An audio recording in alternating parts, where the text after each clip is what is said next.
profession de foi des apôtres. Tel est le thème que nous abordons au cours de la présente masterclass. Mesdames, Mesdemoiselles et Messieurs, chers membres des clergés, chers prêtres, chers pasteurs et docteurs, chers évangélistes, chers prophètes, chers apôtres chrétiens.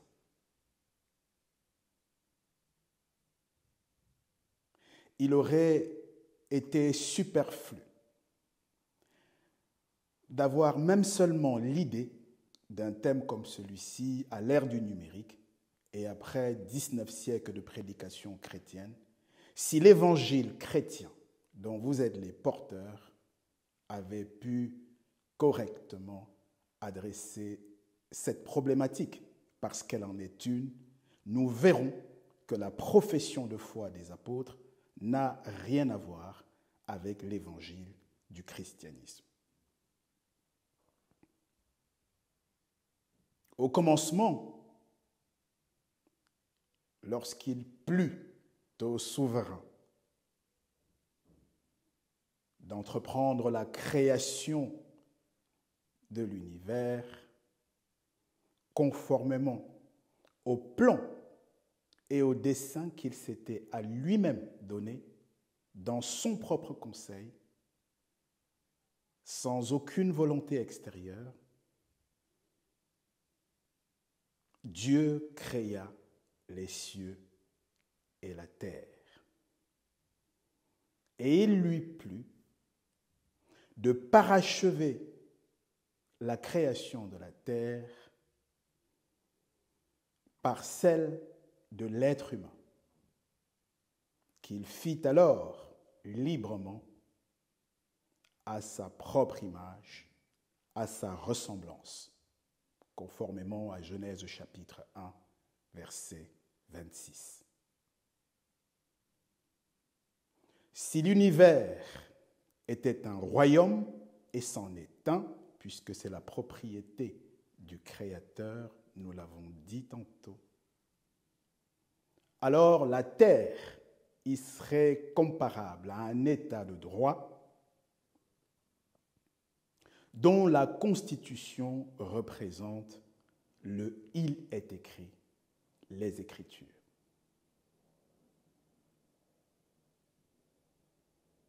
Dans ces conditions, l'un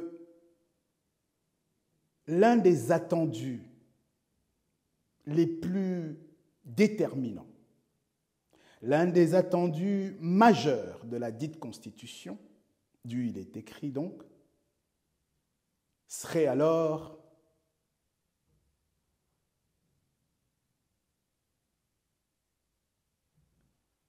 la procréation. La procréation est au centre du dessein de Dieu pour l'humanité. C'est ce qui ressort des lectures conjuguées de Genèse chapitre 1, verset 28, Genèse chapitre 2, verset 18, mais également Genèse chapitre 4, verset 1, et nous verrons que cela ressort de façon permanente tout au long des âges, quelles qu'aient été les générations d'hommes et de femmes de Dieu.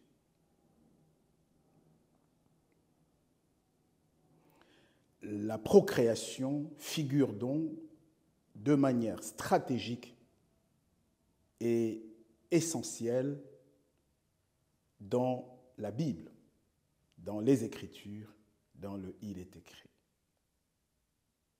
Bibliquement, la procréation est la création sur la terre d'un fils d'homme ou d'une fille d'homme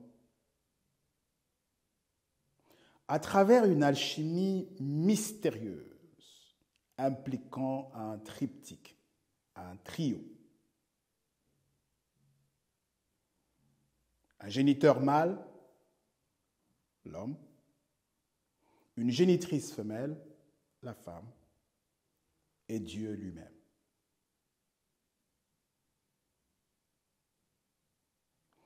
En optant pour la co-création, mais exclusivement sous son magistère personnel et direct, le Créateur a entendu rester le déterminant et le garant de ce trio, de ce triptyque, afin de s'assurer de ne créer sur la terre des hommes que des êtres humains à son image, à la ressemblance de Dieu. Ainsi,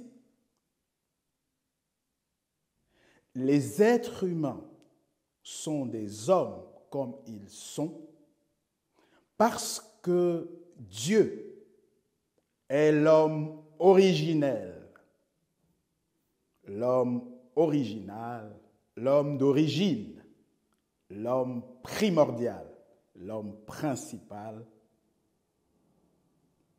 l'homme premier,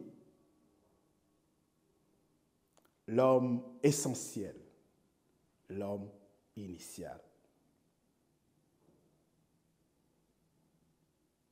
Le Créateur a donc, une bonne fois pour toutes,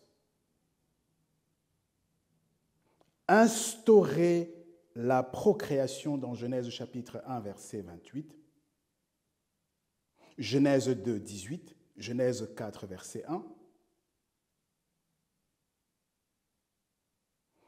sans aucune délégation, sans aucune forme de délégation. Comme en atteste d'ailleurs Genèse chapitre 4, verset 1, afin que les êtres humains sur la terre demeurent des hommes et des femmes à son image, à sa ressemblance, quoi. Conformément à Genèse chapitre 1, les versets 26 et 27. Dès lors, constitue un commerce illicite toute relation contre nature entre une femme et un esprit, car cela revient à contester la légitimité et l'exclusivité des droits d'auteur détenus par Dieu sur l'humanité, occasionnant, générant au passage une création parallèle, notamment cette contrefaçon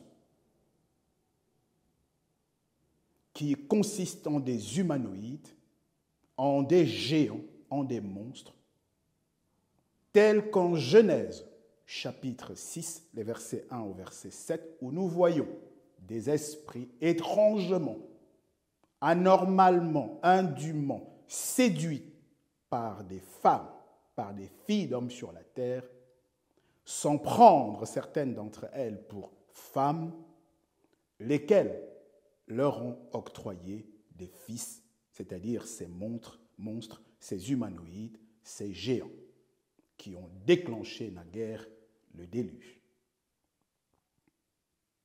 Ces géants, ces humanoïdes, sont donc issus d'un duo, un homme, une femme, alors que la procréation procède, s'articule autour d'un triptyque, d'un trio. Un homme, une femme, sous l'égide du Très-Haut, du Créateur. La peine encourue par tel commerce illicite, et nous allons voir avec Genèse 24, verset 37, que ce commerce a eu cours et était prévu par le véritable Christ en personne comme étant l'un des événements majeurs devant caractériser la météo de son retour. Matthieu chapitre 24, verset 3 et verset 37, lorsqu'il parle du temps de Noé. La peine encourue par cette entorse, par cette entrave gravissime qui naguère déclencha une inconsolable colère,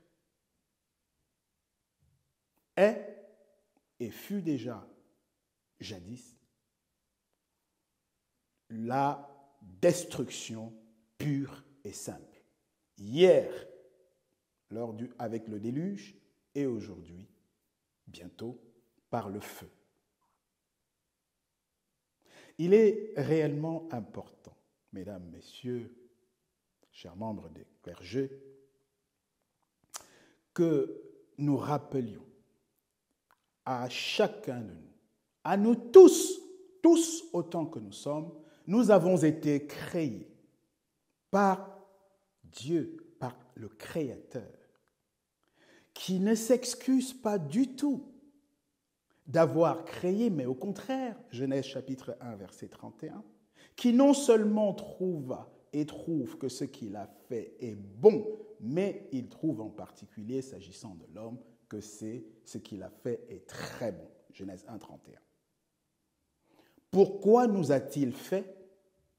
Il nous l'a dit, plutôt plusieurs fois qu'une, notamment dans Colossiens chapitre 1, verset 16, dans Romains chapitre 11, verset 36, dans Hébreux chapitre 2, verset 10, il y est écrit